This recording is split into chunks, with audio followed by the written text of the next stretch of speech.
chers amis journalistes, vous êtes aussi congolais comme moi, vous êtes des professionnels comme moi, chacun d'entre vous a fait des études de spécialisation. Vous avez compris que nous sommes dans un dérapage inimaginable. La chambre haute, qui est censée être la chambre de sagesse, est en complicité. Comment voulez-vous comprendre qu'un président du Sénat puisse être en complicité avec un procureur général pour prendre en otage un sénateur? Le président du Sénat va voir le procureur pour dire « aidez-moi à arrêter un sénateur ». Où est-ce que vous avez vu ça? Même à l'époque du maréchal Mobutu, on n'a jamais vu ça.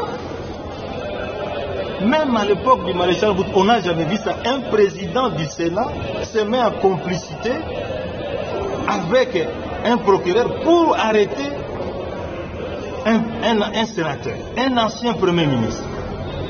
Où est-ce que vous avez vu et dans quel pays la Cour constitutionnelle, qui est l'instance la plus haute, prend une décision, un président du Sénat refuse de l'appliquer? Mais c'est inimaginable.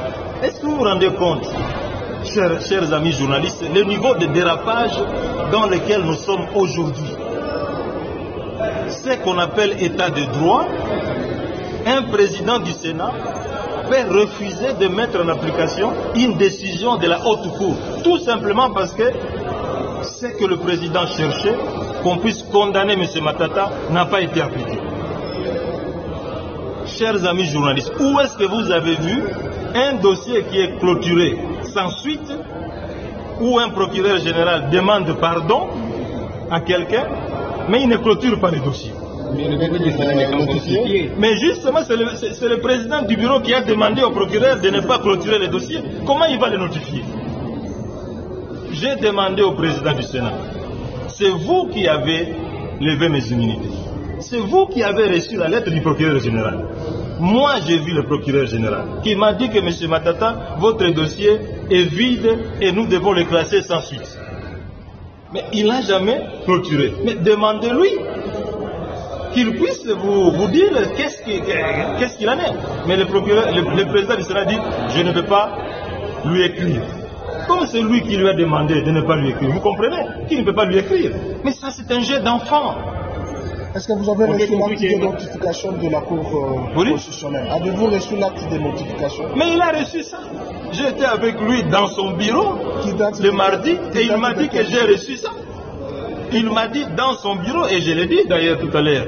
Et pourquoi vous refusez de vous restituer vos immunités si l'acte de notification... Mais je vous ai dit qu'il est en train de préparer d'autres réquisitoires. Il attend que le Sénat puisse fermer pour qu'il puisse encore introduire d'autres réquisitoires. Mais ça, c'est un jeu d'enfant. Donc par là, on peut comprendre que le président du Sénat est instrumentalisé? Mais je ne sais pas, mais tout ce que moi je vois, c'est que les actes qu'il est en train de poser sont en violation flagrante de la Constitution. C'est le seul pays au monde, mesdames et messieurs les journalistes, où on peut voir un président du Sénat refuse d'appliquer une décision de la haute cour. Où est-ce que vous avez vu ça? Oui, mais on comprend qu'il y a eu 61 ans après l'indépendance.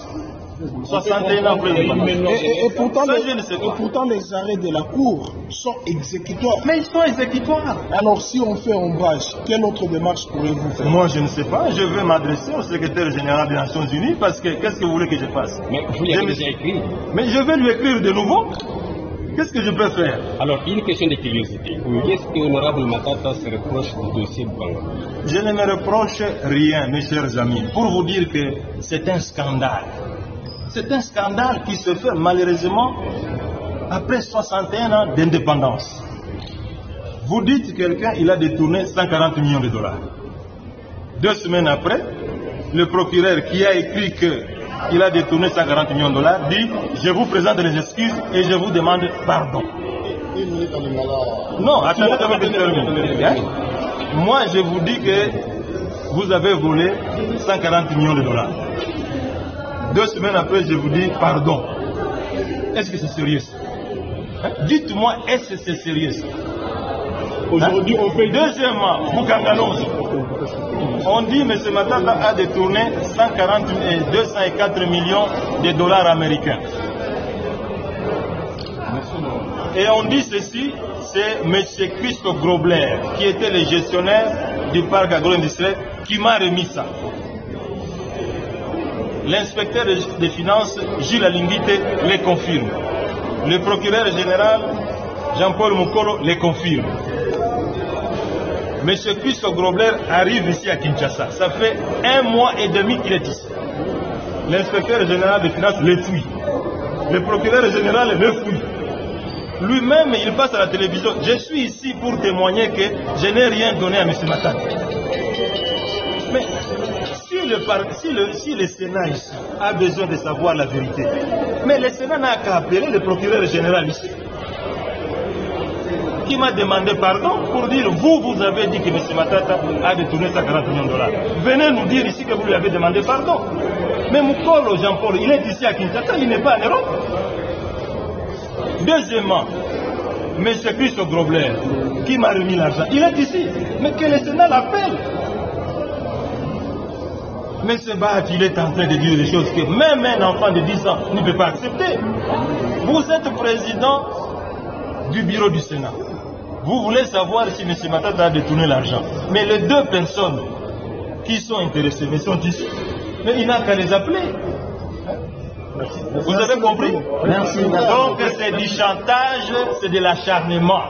C'est tout ce que vous devez savoir. Et c'est douloureux et c'est honteux pour un pays. Et c'est honteux pour vous aussi les journalistes de vivre de tels événements. Des théâtres, des parodies. Quand on dit un Sénat, c'est une institution de haut niveau, de haute valeur. Vous les journalistes, vous ne pouvez pas accepter que de tels scénarios se passent dans des institutions qui sont censées bâtir l'avenir de ce pays. Merci beaucoup.